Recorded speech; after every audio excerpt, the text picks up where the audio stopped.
Buenos días, en este video vamos a abordar las principales pruebas de identificación para la familia de las enterobacterias, en especial para los géneros de Escherichia, Klebsiella, Proteus, Shigella, Salmonella, Enterobacter. Identificación de enterobacterias. Procedimiento. Primero se prepara una tinción Gram de la muestra para observar si pertenecen al grupo de los Gram positivos o Gram negativos.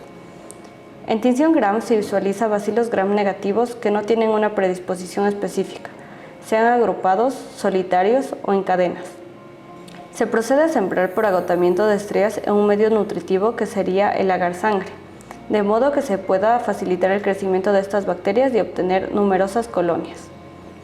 Rotulamos la caja Petri y posteriormente se incuba a 35 y 37 grados centígrados por 24 horas. En agar sangre podemos observar que en E. coli las colonias son circulares de tamaño mediano a grande, de unos 2 a 4 milímetros de color blanco o grisáceo, superficie brillosa y una elevación convexa. Algunas colonias también presentan una beta-hemólisis, pero no se considera como criterio de clasificación. En Enterobacter sus colonias son similares a E. coli, pero por un poco más mucoides. Estas se diferencian de las colonias de Klebsiella por sus bordes lisos y son menos brillantes. Las colonias de Klebsiella pneumoniae son grandes y muy mucoides y tienden a presentar coalescencia. Proteus mirabilis presenta colonias características que se manifiestan por la presencia de una película fina o de tela blanca, que se disemina por todo el medio. Esto ocurre por su gran contenido de flagelos, lo que provoca el efecto swarming. Además hay un ennegrecimiento del agar sangre y además tiene un olor fétido característico, esto dado su enzima ureasa.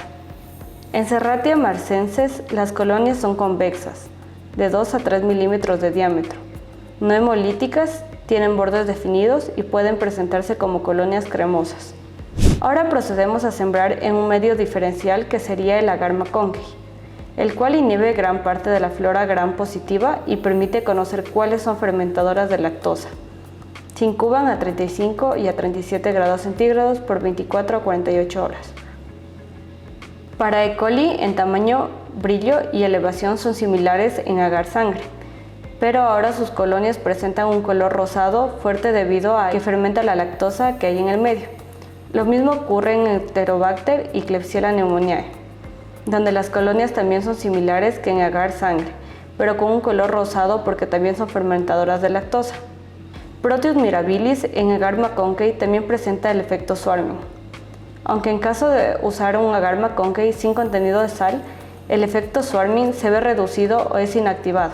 Por otra parte, las colonias son incoloras porque Proteus no es fermentadora de lactosa. En Serratia marcensis, las colonias tienen igual morfología que en agar sangre. Pueden presentar una pigmentación violeta, aunque solo se da a una temperatura determinada, pero no todas las colonias dan esa pigmentación. Shigella presenta colonias convexas, circulares, transparentes con bordes intactos que alcanzan un diámetro de 2 milímetros en 24 horas. No son fermentadoras de lactosa. Las colonias de Salmonella son similares a las de Shigella y de E. coli, aunque no fermentan lactosa y son transparentes. También se puede realizar el test de oxidasa en caso de querer diferenciar al grupo de las enterobacterias de otras bacterias gram negativas infrecuentes, como la Pseudomonas, Vibrio, Aeromonas. Dado que las enterobacterias son oxidasa negativas y Pseudomonas es oxidasa positiva.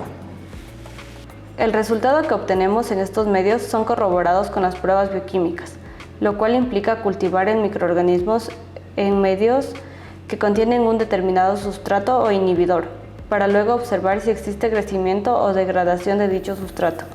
Estas pruebas se dispensan en agares inclinados, pico de flauta.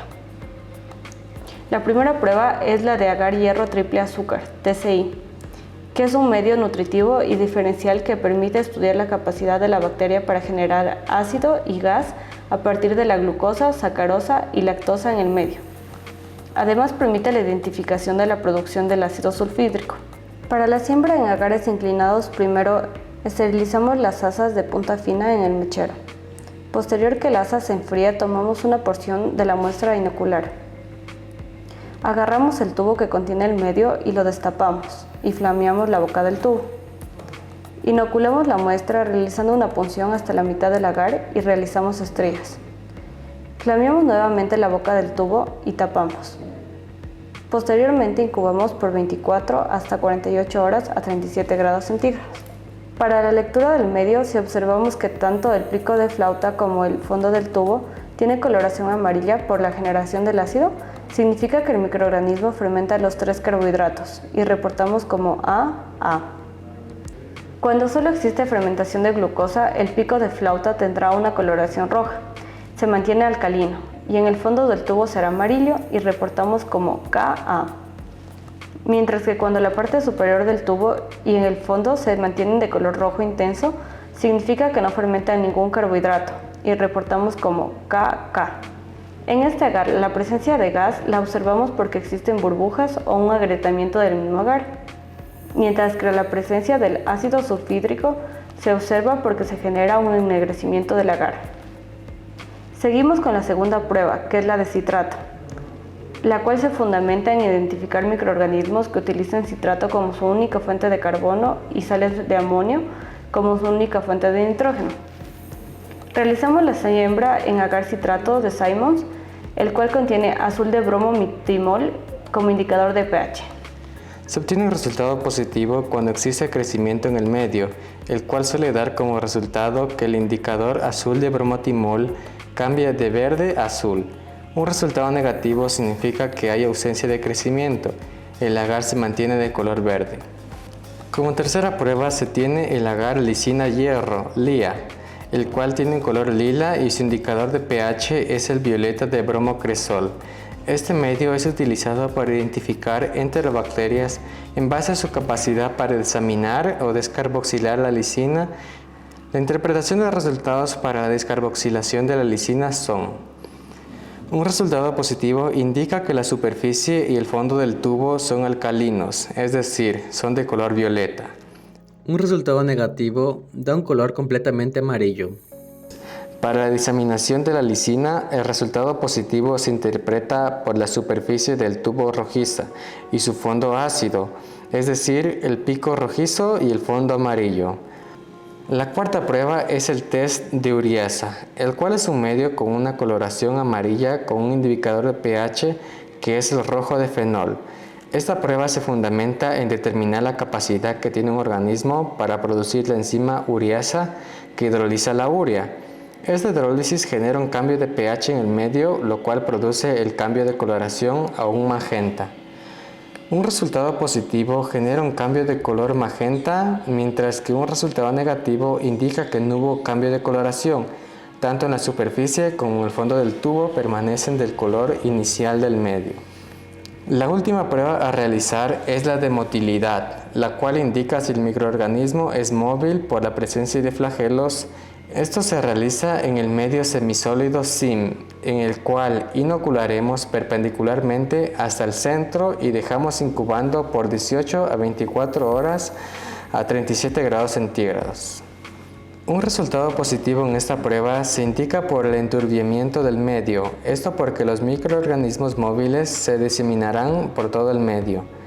En un resultado negativo hay ausencia de enturbiamiento, los microorganismos permanecen en el área de inoculación. Luego de observar la motilidad, se realiza la prueba de indol, que detecta la capacidad para degradar el triptófano en el mismo medio SIM, agregando unas 3 gotas de reactivo de COVAX para detectar el indol microbiano. Una reacción positiva se distingue por la aparición de un color rojo rosado en la parte superior del tubo. Las reacciones negativas permanecen incoloras o ligeramente amarillas.